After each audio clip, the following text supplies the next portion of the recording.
ഇപ്പോൾ ശ്രേയസയുടെ ക്യാപ്റ്റൻസിയുമായി ബന്ധപ്പെട്ട് നമ്മൾ ഇപ്പോൾ ഇന്ത്യയുടെ വൈറ്റ് ബോൾ ക്രിക്കറ്റിൽ ഇന്ത്യയുടെ നെക്സ്റ്റ് ക്യാപ്റ്റൻ ഒന്നുമല്ല, അദ്ദേഹം എപ്പോഴും ക്യാപ്റ്റൻ ആവേണ്ട ഒരു മനുഷ്യനാണ്. അദ്ദേഹത്തിൻ്റെ ഫോമിൽ തന്നെ കളിയെ ബാധിക്കാറുള്ളതാണ്. അപ്പോൾ ഉദാഹരണത്തിന് ശുഭ്മാൻ ഗിൽ വൺഡേയുടെ ക്യാപ്റ്റൻസി ഏറ്റെടുത്തതിന് ശേഷം അദ്ദേഹത്തിൻ്റെ പ്രകടനങ്ങൾ നമ്മൾ എടുത്തു നോക്കിയാൽ മതി. എന്ന് പറഞ്ഞാൽ സമ്മർദ്ദം അദ്ദേഹത്തിന് കൃത്യമായി തലയിലുണ്ട് എന്ന് നമുക്ക് വ്യക്തമാവും. പക്ഷേ ക്യാപ്റ്റൻസി IPL ക്യാപ്റ്റൻസി ഉള്ള സീസണുകളിലൊക്കെ ശ്രേയസ് അയ്യർ ടീമിന് വേണ്ടിയിട്ട് അതൊന്ന് മുന്നിൽ നിന്ന് നയിക്കുക എന്ന് പറയുമല്ലോ.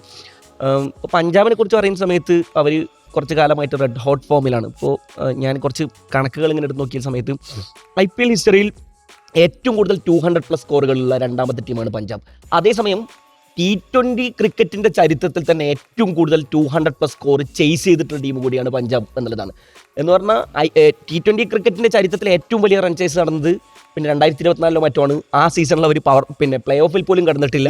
അന്ന് 262 ബെയർസ്റ്റോൻ്റെ ഒരു സെഞ്ചുറിയൊക്കെ ആയിട്ട് ആ റെക്കോർഡ് ഇതുവരെ T20 ക്രിക്കറ്റ് ഹിസ്റ്ററിയിൽ ആർക്കും മറികടക്കാൻ കഴിഞ്ഞിട്ടില്ല എന്നുള്ളതാണ്.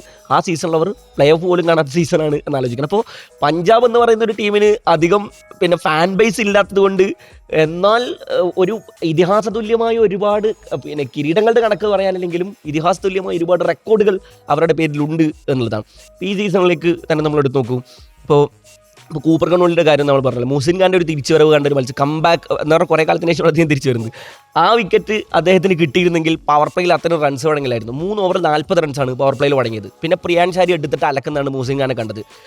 ഓഫ് സ്പിന്നർമാരെ ലെഫ്റ്റുകൾക്കെതിരെ ഉപയോഗിക്കുന്നത് കഴിഞ്ഞ ലോകകപ്പിൽ ഭയങ്കരമായി കണ്ടതാണല്ലോ നമ്മൾ. ഇതിങ്ങനെ ഇന്ത്യൻ ലെഫ്റ്റ് ഹാൻഡേഴ്സിനെ ഭയങ്കരമായി നമ്മൾ കണ്ടതാണല്ലോ. ഇന്നലത്തെ മത്സരത്തിൽ ഈ മാർക്രമിന് ഓരോ ഓവറിൽ ഈ 5 6 ആണ്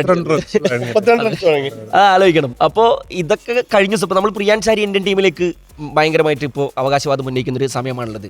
അപ്പോൾ അവകാശവാദം ഉന്നയിക്കുന്ന മനുഷ്യരൊക്കെ ലെഫ്റ്റീസാണ്.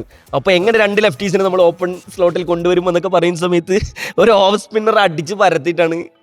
അപ്പോൾ ഇന്നലത്തെ മറ്റൊരു മത്സരത്തിൽ, രാജസ്ഥാൻ മത്സരത്തിലും ഇതേ ഒരു സാധനം നമ്മൾ കണ്ടിരുന്നു. എന്ന് പറഞ്ഞാൽ ജഡേജ അപ്പുറത്തുണ്ട്. അപ്പോൾ റിങ്കു സിംഗ് ലെഫ്റ്റ് ആയതുകൊണ്ട് ജഡേജയിൽ വിശ്വാസം അർപ്പിക്കാതെ നേരെ റിയാൻ പരാഗ് എടുത്ത് ബോളറിയാണ്. ജഡേജയ്ക്ക് 2 ഓവർ ബാക്കി, 2 വിക്കറ്റും ഉണ്ട്.